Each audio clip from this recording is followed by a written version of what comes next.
What is up, guys? Rick Cactus here, and today we have a bunch of brand spankin' new Destiny 2 news. Now that's because the Bungie Weekly update, the first one since the launch of the Curse of Osiris expansion, has just been released, detailing a bunch of new official information. We got a lot to talk about, so let's get started. First and foremost, for anyone who may not know, the new Raid Lair called Eater of Worlds launches tomorrow, Friday, December 8th at 10 a.m. Pacific. Now, originally, it was claimed that there wasn't going to be a race for Worlds first, that Bungie wasn't going to count your ranking and your placement when this raid comes out, and rather it would just be for fun. That has since changed, and Bungie will be doing an official raid race as they normally do when new raids are released. So I think that is a good thing. And moving on from there, we have a big announcement of the next faction rally, the first faction rally of Season 2. This is going to take place next week on Tuesday, December 12th, and run until December 19th. Now remember, because it is in Season 2 now, we're going to have new weapons and new armor to look forward to, including new armor ornaments as well for each of your different factions. Speaking of armor and the factions, Bungie showed off 3 screenshots of the different factions wearing their brand new armor. We have here Dead Orbit, after that we have Future War Cult, and then lastly we have New Monarchy. Now, the basis of these faction rallies remains unchanged in Season 2. So, you pledge a certain character to a certain faction, and pretty much anything you do during that week is going to earn you faction tokens, which you can turn in at the faction vendor for sweet faction loot, and also, by the end of the week, whatever faction has collected the most tokens overall throughout the community will award a prize weapon. If you belonged to that winning faction, you'll be able to buy that prize weapon for 1,000 glimmer, and if you didn't, it's 50,000 glimmer. So if you have multiple characters, it is a good idea to pledge different characters to different factions. The 3 prize weapons were also revealed today. With Dead Orbit, we have a brand new Viced auto rifle here. Moving on to Future War Cult, if they win, you're going to get a brand new auto rifle as well, and then for New Monarchy, you also get an auto rifle. Now, what does that mean for you? Well, normally it'd be a little confusing, but on this channel we're going to go the extra step because these weapons are actually available on the Destiny database. So let's take a look at these actual weapons, stats, and perks to help you guys decide which faction to align with. So firstly, with the Dead Orbit auto rifle. It's called the Hollow Earth. It's a high fire rate auto rifle featuring the intrinsic perk Rapid Fire Frame, deeper ammo reserves, slightly faster reload when magazine is empty. We also feature steady rounds and Zen Moment. Zen Moment with a high magazine, high fire rate auto rifle could be very, very effective. Next up, the Future War Cult auto rifle is called the Doubt. It's a 600 rounds per minute auto rifle, so right in the middle archetype. Now from there we have some decent sights. We also have high caliber rounds, a very, very good perk. And then lastly we have snapshot sights, another very good perk. The only thing that does concern me is the relatively lower stability. On this archetype, you do need a little bit of that. And then lastly, we have the Lockrider for the New Monarchy auto rifle. This is an extremely unique weapon. It has a fire rate of 360. There's only one other legendary Haka auto rifle that exists in this archetype. It actually is capable of doing more damage for a shot than the 450 archetype, like the Origin Story and the Uriel's Gift we see absolutely everywhere. In addition to that, its perks are very interesting. It has 3 for the second tier, usually you only have 2, and it has high impact reserves. High impact reserves on the most damaging auto rifle archetype is definitely interesting. This archetype also recently got a buff in the latest patch. So frankly, I'm going for this one. It's the most unique, it's something that's going to stand out in your inventory, and I really want to try this out. Now, moving on from there, the next topic Bungie addressed was the elephant in the room, or I should say, the Prometheus Lens in the room.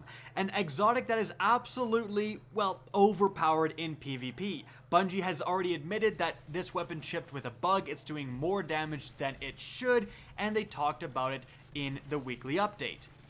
It seems that this bug will be fixed on December 12th with the addition of a big patch that includes, again, the faction rally just announced, but also masterwork weapons, changes to Xur, changes to faction vendors. A lot of stuff is happening on that December 12th patch, so they threw in this fix on top of that. So if you're on the receiving end of this weapon, yes, it's annoying, but at least it'll only be annoying for about another week.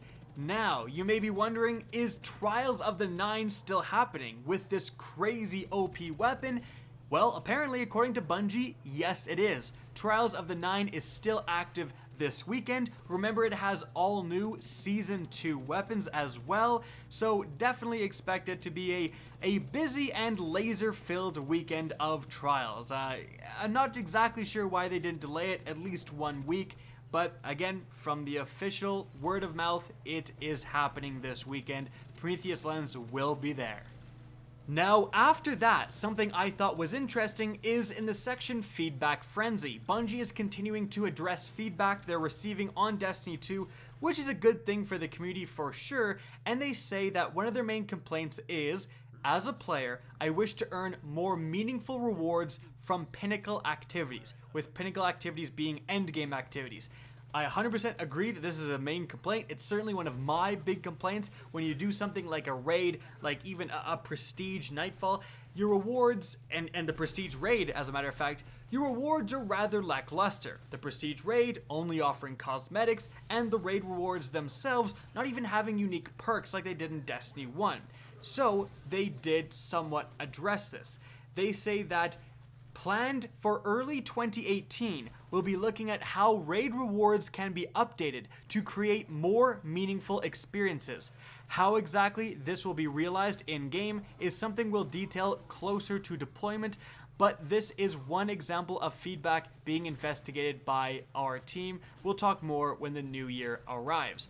So hopefully, they'll go back and update the existing raids and whatever new raid we'll be getting with the next expansion, or I should say Raid Lair, and look at how these improvements to loot can be implemented, because I think they do need to be implemented for the game to improve. And of course, I say raid, but this applies to any quote-unquote pinnacle activity.